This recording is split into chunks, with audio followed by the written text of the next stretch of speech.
এলোমেলোভাবে আজকে সকালের রান্নাটা কমপ্লিট করলাম। আসসালামু আলাইকুম ভিউয়ার্স, কেমন আছেন সবাই? এই যে দেখতে পাচ্ছেন বাবা এবং মেয়ে সমান, সমান ঘুমাচ্ছে। যতক্ষণ ইনায়ার বাবা ঘুমিয়ে থাকবে ততক্ষণ ইনায়া কিন্তু ঘুমাবে। এটা হচ্ছে ওর প্রতিদিনের একটা রুটিন। এদিকে আমি উঠে পড়েছি এবং সকালের কাজগুলো কমপ্লিট করে নিচ্ছি। আপনাদের ভাইয়া আমাকে রাতেই বলে রেখেছিল সকালবেলা যেন আমি সবজি খিচুড়ি রান্না করি। কারণ এই শীতের দিনে হচ্ছে সে সবজি খিচুড়ি খেতে অনেক পছন্দ করে সকালবেলা। কিন্তু আমি তো হচ্ছে পুরা শীতের সিজনটাই হচ্ছে বাসায় ছিলাম।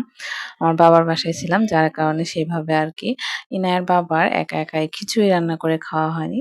তাই জন্য সে আমাকে রাতেই বলে রেখেছিল সকালবেলা একটু সবজি খিচুড়ি রান্না করে দিও তো। এখানে আমি সবজি খিচুড়ি রান্না করার জন্য একে, একে সব সবজিগুলো কেটে নিচ্ছি। সিম নিয়েছি, ফুলকপি নিয়েছি আর একটা লাউ। এটা হচ্ছে আমাদের অঞ্চলে অর্থাৎ সিরাজগঞ্জে এটাকে আমরা কুয়াশা বলি। আপনাদের অঞ্চলে কি বলে অবশ্যই কিন্তু কমেন্টের মাধ্যমে জানাবেন। আর এদিকে দেখেন আমি খিচুড়িটা কেন বললাম যে সকালবেলা রান্নাটা আমি এলোমেলো করে রান্না করেছি। এই দেখেন আগে হচ্ছে আমি সব মসলা দিয়ে নিচ্ছি। আমি যে সবজি খিচুড়ি রান্না করব, সবজিটা কেটে ধুয়ে সাইডে রেখে দিয়েছি। আমার খেয়ালই ছিল না।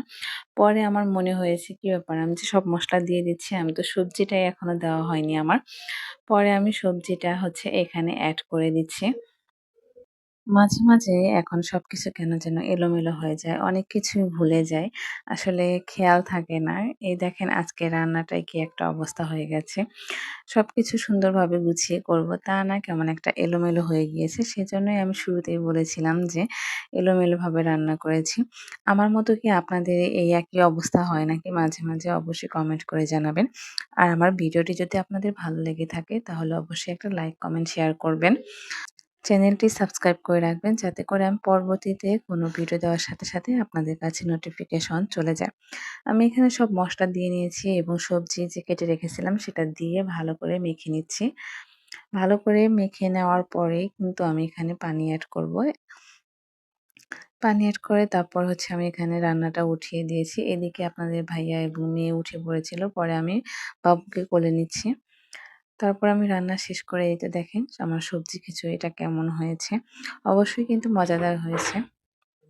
আমার এই সবজি খিচুড়ি রান্না দেখে যদি আপনাদের বাসার ভাইয়ারা যদি খেতে চায়, যদি তাদের খেতে ইচ্ছে করে তাহলে কিন্তু সেই দায়ভার কিন্তু আমার না। যতই এলোমেলোভাবে রান্না করি না কেন রান্নাটা কিন্তু অনেক বেশি মজাদার হয়েছে। আর সবজি খিচুড়ি আপনারা পছন্দ করেন কিনা? আর এই শীতে কতবার কি সবজি খিচুড়ি খেয়েছেন অবশ্যই কমেন্ট করে জানাবেন। আপনাদের ভাইয়ার কিন্তু এটা অনেক বেশি পছন্দ। আজকের ভিডিওটা বেশি লং করব না। দেখা হবে পরবর্তী কোনো ভিডিওতে। সে পর্যন্ত সবাই ভালো থাকবেন। আল্লাহ হাফেজ।